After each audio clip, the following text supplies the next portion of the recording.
Twilight, like most novels, raises its share of questions. While the text offers its own explanations, these can be easily missed, particularly if a viewer has only enjoyed the film versions. People share these questions online, only to be rebuffed by die-hard readers for whom the answers were clear. To remove any confusion, I'm going to go over some common misconceptions. Before we begin, I'm Riley and welcome to Otherworldly Fiction. If you like listening to someone rambling about Twilight or vampires in general, consider subscribing to this channel. Here are 10 questions the Twilight films neglect to answer. The first question involves werewolf pants. There's actually a practical reason most of the werewolves run around without shirts. In real life, the practical reason is sex appeal, but in the books, it's explained that not having to deal with a shirt only makes life easier. When werewolves phase, their clothes don't morph out of existence. Instead, they end up being torn. What many werewolves do is tie the pants around their leg before turning, so that they'll remain undamaged and be accessible when they have to turn back. They could have brought their shirts along too, but the less fabric they have to carry around, the better. If they need to fight, jeans are enough of a hindrance. If the films had focused on accuracy to the books, the werewolves wouldn't have worn shoes either. Jacob, in his heated phases, makes it clear he's destroyed more than one pair of sneakers. The fact is, ripping through so many shoes and pants is expensive. At least they can cut back on the shirt bills. Plus, werewolves run at a higher temperature. Even standing shirtless in a blizzard, Jacob would be comfortable. My second point revolves around vampire venom. This wasn't explicitly stated in the films, but the book implies that vampire venom can sicken a werewolf. It doesn't affect them in the same way. If Jacob was bitten by a vampire, he wouldn't turn into one, but it's likely he wouldn't feel good either. In a way, the shapeshifters are immune to the venom, though they should still try to avoid it. Seth expresses relief after his tiff with vampire Bella that she didn't bite him, saying only that it would have sucked. My third point is that of the Cullen backstories. The films only cover the tales of Jasper and Rosalie, but the books give the reader a glimpse into everyone's vampire origins. Carlisle's is the first story you hear. His father was a priest, a hunter of the supernatural, and though most of their victims were innocent humans, they did manage to flesh out a real coven. While pursuing these vampires, Carlisle was bitten. Knowing his father would see him as a monster, he retreated. He learned he could live off animals, as well as retain his religious beliefs. Emmett was mauled by a bear, while Esme had the most tragic tale. When she lost her child, she tried to take her own life. Once turned into a vampire, those motherly instincts remained, making her a natural mother to Edward and his adopted siblings. They helped to fill that void for her. Most intriguing out of all the stories, however, has to be that of Alice. She was sent to an asylum, having shown signs of precognition even in her human form, and kept in the dark. Whilst there, two vampires took an interest in her. One cared about her, but the other saw her as a meal and a challenge both. The first vampire bit Alice in order to save her, knowing the second vampire would lose interest once she was turned. Due to her time in the dark, Alice lost all memory of her human life and of the person who created her. Any inkling of her past life came with James. Though he now pursued Bella, Alice was his original target. Alice was made into a vampire to protect her from James, and he shares this with Bella as he films her. In a way, Bella is recompense to the tracker for losing Alice. This is a big moment in the books, but one which is left completely from the movies. The fourth question people might have is that of the Shapeshifter Origins. The films only state that Jacob and his brothers are descended from wolves. The books actually explain how this happened. Stephanie Meyer generated controversy when she incorporated a First Nations mythos into her novels.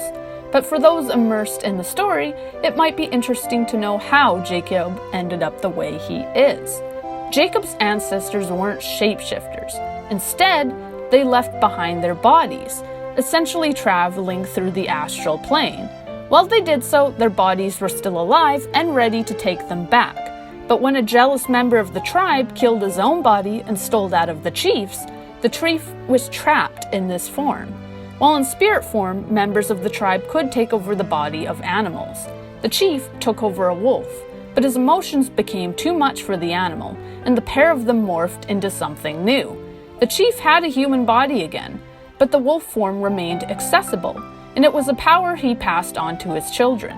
Due to the risks associated with spirit travel, the tribe practiced it less and less, but their ability to turn into wolves gave them an edge, not only against other tribes, but against vampires. The next point I want to discuss is vampire temperature. Vampires are as cold as ice, but they can feel temperature. Warmth is actually quite pleasant to them. Extreme weather won't bother them, but warm water or warm blood is appreciated. Fire, of course, is dangerous for a vampire. Though a mountain blizzard won't trouble them, being flung onto a pyre is one thing which presents a threat. Still, at the end of the day, a vampire can appreciate a hot bath as much as anyone. This brings me to my sixth point, which is vampire regeneration. In addition to being cold as ice, vampires are also as hard as rocks. If a limb is removed, a vampire can't grow a new one. However, if the vampire retrieves the limb, it will reattach itself. This is why it's essential to burn a vampire. If its remains are left behind, they can crawl back together. The vampire can reassemble itself, even if it loses something essential, like a head. Since their other organs are dead, having them torn out likely wouldn't cause much of a problem either.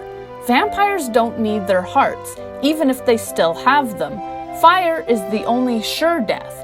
Even starvation can't kill a vampire. Lack of hunting will weaken them and make them crazy, but it won't kill them. Bullets would glance off their skin, and claws offer caresses. Arrow suggests a nuclear bomb might kill vampires when he speaks of human technology that could destroy the species. But short of radioactive destruction, fire remains the only tool for killing the undead. My seventh point is that of the eye color. Viewers of the film would have noticed Bella's eyes began as red, before shifting into the familiar yellow. Animal blood changes a vampire's eyes, but not overnight. Plus, if anyone has a lapse, their eyes will go straight back to red. The process is a gradual one. The red eyes will first shift to amber before lightening to the quiet yellow. Drinking animal blood doesn't seem to have any other physical effects, though it's noted that abstaining from human blood can actually allow a vampire to experience deeper emotions and more lasting bonds. Those who hunt animals are no longer forced to focus on survival. They can fall in love, form friendships, and build a large family which contains no hostility within it. My eighth point is that of vampire hybrids. The films introduce Nahuel, another human-vampire hybrid. He's proof that Renesmee isn't the only one of her kind, but the films don't give you his story.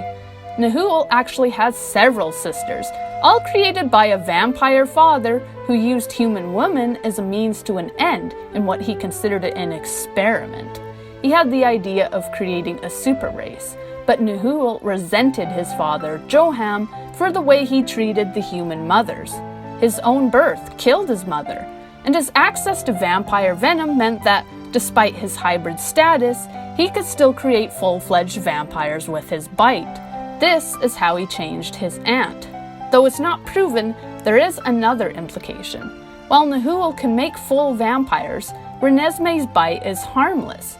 Since Nahuel's sisters couldn't make other vampires either, the implication seems to be that male hybrids are venomous while females are not. Females still feel thirst, and Renesmee has no problem sucking back blood. But if she was to lapse and bite Charlie, he, aside from having to patch up a cut, would remain unchanged. My next point involves Valkyrie loyalty. To those who've only seen the films, it might be unclear to viewers why there isn't more dissent within the Volturi ranks. Why does no one turn on Arrow? Why do so many people join him? The answer lies with Chelsea. She can manipulate a person's relationships, weakening their ties with their own families and strengthening their loyalty to the Volturi. Marcus, one of the three leaders, can also pick up on relationships, giving Chelsea a map of what she has to work with. Chelsea can't destroy the bond between mates, but anything less than this is fair game. Thankfully, Bella's shield seems to repel this trick as well, since it's wholly psychological. The Volturi also have other powers at their disposal. Even if someone did manage to break free of Chelsea's spell, they would have nowhere safe to hide. Dimitri is a tracker. His death is essential in the book's battle plan if Renesmee is to truly escape. Dimitri can find anyone. His abilities make even James look pathetic. If someone tries to outrun the Volturi, Dimitri will find them. Other powers keep Chelsea loyal to the ranks. Renata's shield prevents anyone from staging a mutiny against Arrow, and Jane and Alec deter any insubordination. The arsenal of powers available to the leading vampires are only touched upon in the films. The books offer a clear explanation for how synchronized the group is, as well as revealing other abilities which not only work in battle, but within the soldiers' own ranks. There are powers to destroy, but powers which also keep the group cohesive. My last point is that of Renee's involvement. The books suggest Renee will no longer be a part of Bella's life once she becomes a vampire. Though Charlie can deal with the implication Bella has now become engaged in supernatural forces, he doesn't need to know what she is in order to continue spending time with her. Operating on a need-to-know basis, he accepts life has a strangeness to it now, but that he must deal with it if he wishes to continue his role as doting grandpa. Charlie is the tough one. Bella doesn't wish to bring her dark existence into her mother's otherwise cheerful world. The book doesn't delve into what Bella tells her mother, though she begins a gradual distancing process with her. Some readers, myself included, feel Renee deserves better than that. She's tougher than she looks, and it seems unfair to deprive her of the chance to have a relationship with a granddaughter. The movie even suggests she would like such a bond when she speaks with Bella about her passing the handmade quilt made from Trip t-shirts to her daughter, along with any close memories. She's excited by the idea of Bella having a little girl. For those wondering what happened to Bella's relationship with her mother, this is what the book offers. Still, one has to wonder if Renee could be given a second chance in future iterations. She would make a fun grandmother, if nothing else. This is a bond she deserves to have. The movies gloss over some pressing questions, potentially leaving viewers confused, but I've attempted to answer those questions which I've noticed cropping up. Whether it be abilities or backstories, I'll always advocate for people to read the books which accompanied their favorite films. Most questions within them aren't answered, though if you still find yourself confused, you can check out my video on the questions Twilight left me with. What questions as a movie-only viewer do you have? What questions did the book leave you with? And is there a part you wish they hadn't left out? Please share. And if you enjoyed this video, please remember to like and subscribe. Thank you for listening.